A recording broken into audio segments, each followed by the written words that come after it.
അടുത്തത് വളരെ പ്രധാനപ്പെട്ട നാലാമത്തെ ഒരു കാര്യം, കമ്മ്യൂണിയൻ ആൻഡ് ബാപ്റ്റിസം. അത് കേൾക്കുമ്പോൾ എന്താണ് ഉയർത്തെഴുന്നേറ്റത്തിന് തെളിവാണ് കമ്മ്യൂണിയൻ ആൻഡ് ബാപ്റ്റിസം. അതെ, എന്താ കമ്മ്യൂണിയൻ? അവരെന്നും വൈകിട്ട് ആക്സ് വായിക്കുമ്പോൾ അവർ ഒരുമിച്ച് എല്ലാ ദിവസേന അപ്പം നുറുക്കിയെന്നാണ് വായിക്കുന്നത്. അന്ന് അപ്പം നുറുക്കുക എന്ന് പറഞ്ഞാൽ ആ ഹോളി കമ്മ്യൂണിയനിലെ അപ്പവും വീഞ്ഞും കഴിക്കുക എന്നതിനോടൊപ്പം തന്നെ അവരൊരു മീൻ കഴിക്കുമായിരുന്നു എന്ന പുസ്തകത്തിൽ നിന്നും ചരിത്രത്തിൽ നിന്നും നമുക്ക് കൃത്യമായിട്ട് മനസ്സിലാക്കാവുന്ന കാര്യമാണ്. എന്താ, ഒരാൾ മരിച്ചു, ആ മരിച്ചതിന് വേണ്ടി ആരെങ്കിലും അന്നേ നമുക്കെല്ലാവർക്കും ഒരുമിച്ച് ആഹാരം കഴിച്ച് സന്തോഷിക്കാമെന്ന് പറയുകയല്ല. ഹോളി കമ്മ്യൂണിയനിൽ അവർക്കൊരു കാര്യമുണ്ടായിരുന്നു.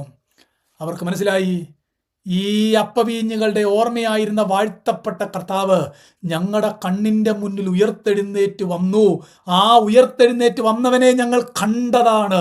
അതുകൊണ്ട് ദിവസം പ്രതി ഹോളി കമ്മ്യൂണിയൻ അവരാചരിച്ച് സന്തോഷിച്ചു എന്നതാണ് ഞാൻ പറഞ്ഞു വരുന്നതിൻ്റെ അർത്ഥം.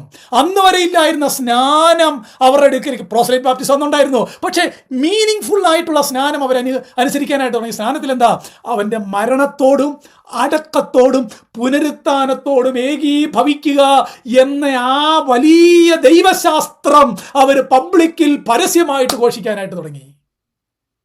ഈ ജോൺ എഫ് കെന്നഡിയെ അറിയത്തില്ലാത്തവരാരും ഈ രാജ്യത്തില്ല.